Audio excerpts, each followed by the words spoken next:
नमस्कार, दरभंगा समाचार में आपका स्वागत है।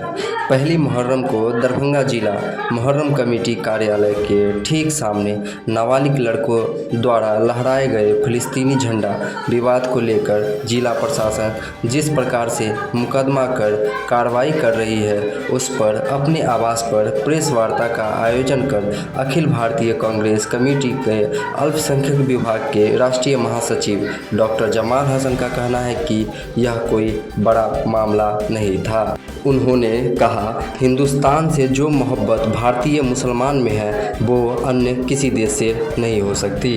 उन्होंने ये भी कहा कि जिस प्रकार संसद में AIMIM के राष्ट्रीय अध्यक्ष सांसद असदुद्दीन ओवैसी ने अपने शपथ ग्रहण में फिलिस्तीन जिंदाबाद का नारा लगाया गया था, तो उनकी गिरफ्तारी क्यों नहीं हुई, जबकि वहां प्रधानमंत्री, गृह मंत्री और रक्षा मंत्री समेत कई लोग वहां मौजूद थे।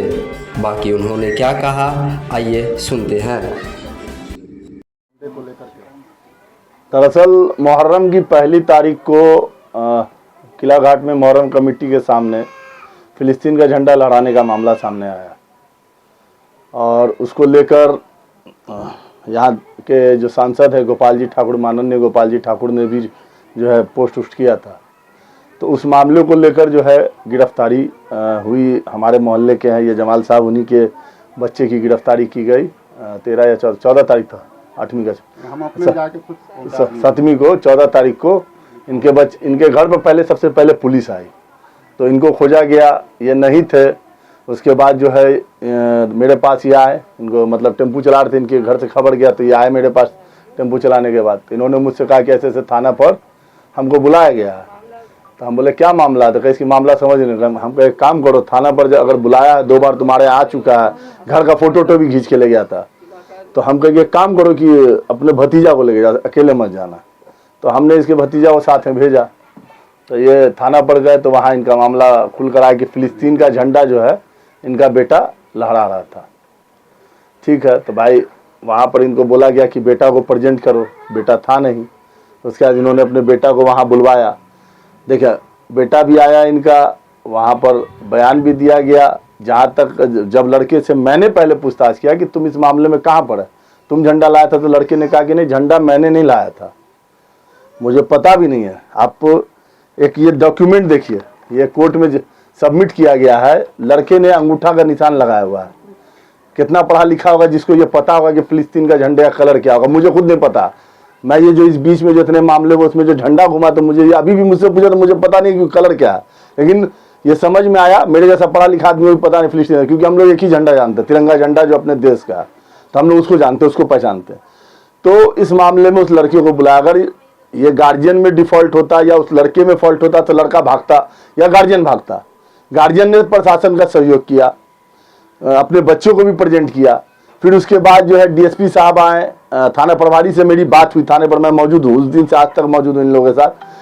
तो वहां पर प्रभारी महोदय ने भी इस बात को माना और डीएसपी साहब ने मेरे सामने इस बात को माना कि नहीं, लड़के की इसमें कोई गलती नहीं, लड़का झंडा नहीं लाया है, लड़का को झंडा किसी और ने पकड़ा। लेकिन हम इसका मोबाइल मंगा लेते हैं, मोबाइल में हम चाहते हैं कि डिटेल देखना, क्योंकि ये झंडा जो है या तो ये बनवाया जा सकता है सिला के, या ये फिर झंडा ऑनलाइन आ सकता है, क्योंकि ये झंडा अवेलेबल नहीं हो सकता मार्केट में।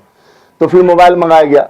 लेकिन उसके बाद जब ये बात जब लोगों ने कबूला, मतलब जो प्रशासन कह रही है कि नहीं आप आ गए मेरे बुलाने पर, आपने अपने बच्चे को प्रेजेंट कर दिया, तो फिर इस लड़के को जेल के अंदर भेजने का क्या कारण था। और अगर मान लीजिए फिलिस्तीन झंडे का मामला इतना बड़ा था, तो मुझे एक सवाल का जवाब चाहिए बहुत अच्छे से, कि देश के सबसे बड़े संसद में, सदन में खड़ा होकर कोई आदमी इस देश का, जिसका नाम ओवैसी का आप सभी लोग जानते हैं, वो फिलिस्तीन जिंदाबाद की नारा दिया, वहां प्रधानमंत्री मौजूद, वहां गृह मंत्री मौजूद, वहां रक्षा मंत्री मौजूद, उस पर कौन कार्रवाई हुई। ये मतलब कानून का 2 पैमाना क्यों चल रहा है। दूसरी चीज, अगर फिलिस्तीन झंडे का या किसी भी देश के झंडे का ये मामला अगर था, तो इसका मॉक ड्रिल क्यों नहीं हुआ, कि जैसे किसी को अगर आर्म्स बंदूक अगर है, ये लाइसेंस वाला ही रख सकता है, गैर लाइसेंसी बंदूक रखेगा तो उसकी सजा। ये डर अगर लोगों को बता दिया गया होता तो इस तरह के मामले नहीं होते। और अगर इतनी फिलिस्तीन के झंडे के मामले, फिलिस्तीन की एम्बेसी क्यों इंडिया में बंद की जा रही है, उस दूतावास को बंद कर दिया, वहां भी फिलिस्तीन का झंडा लहरा रहा है। और मेरा एक सवाल और भी है आप मीडिया के साथियों के माध्यम से, कि इस तरह से जो माहौल क्रिएट किया जा रहा है, जो हमारे दरभंगा के सांसद गोपाल जी ठाकुर ने इस मामले में बोला, तो इससे रामनवमी के समय में हिंदू राष्ट्र का भी बैनर लगा था। उस मामले में क्या कार्रवाई हुई थी? क्या उन लोगों को जेल भेजा गया था? उन लोगों को पीआर बॉन्ड बना के लहरियासराय थाना से छोड़ा गया? तो फिर इस बच्चे के साथ ऐसा क्यों? आप कानून कहता है कि 100 गुनहगार को सजा दीजिए, लेकिन एक बेकसूर को सजा नहीं मिलना चाहिए। उस बच्चे ने यह बयान दिया मेरे सामने कि मुझे ये पता नहीं था झंडा। आजकल जो इंस्टाग्राम का एक बहुत बड़ा कहानी चल रहा है, जो आप जानते हैं, सभी को पता, हर घर के हर इंसान को पता है कि गंदगी फैली हुई है। उस इंस्टाग्राम पे उस लड़के ने सिर्फ कलर का झंडा देखा, 2-3 कलर का, उसको नचा के 30-40 सेकंड का वीडियो बना लिया। तो एक अनजाने में की हुई गलती पर इतनी बड़ी सजा आपने अपराधियों के बीच, एक जो है एक अपराधियों का जमावड़ा जेल के अंदर होता, उसमें आपने एक मासूम बच्चे को अपराधी बनाने के लिए छोड़ दिया। तो और मुझे यह समझ में नहीं आता है कि अगर मुहर्रम नहीं होता तो शायद ये झंडा नहीं निकलता। तो आपको ये पहले तो ये जानना होगा कि वो झंडा कहां फहराया गया। सीधा सीधी मुहर्रम कमेटी के दफ्तर के सामने। तो मुहर्रम कमेटी पर कार्रवाई क्यों नहीं हुई? इस मामले पे मुहर्रम कमेटी पर भी तो कार्रवाई होनी चाहिए। ये परिवार मुहर्रम कमेटी के जो ओहदेदारान हैं, जो पदधारी हैं, उनसे बात किया, रिक्वेस्ट किया कि हम गरीब आदमी हैं, हमको मदद की। क्यों उन लोगों ने किनारा कसी किया? फिलिस्तीन झंडे का मामला क्या है? क्या ऐसा कोई कानून है कि आप इस देश में, क्यों इतने जो ओलंपिक के खेल होते हैं या इस देश में आके जो क्रिकेट खेलने के लिए लोग मैच होते हैं, हर देश का झंडा लहराने के लिए लोग आता है, तो क्या उसमें आप गिरफ्तार करते हैं सबको? ये कहाँ का नियम है?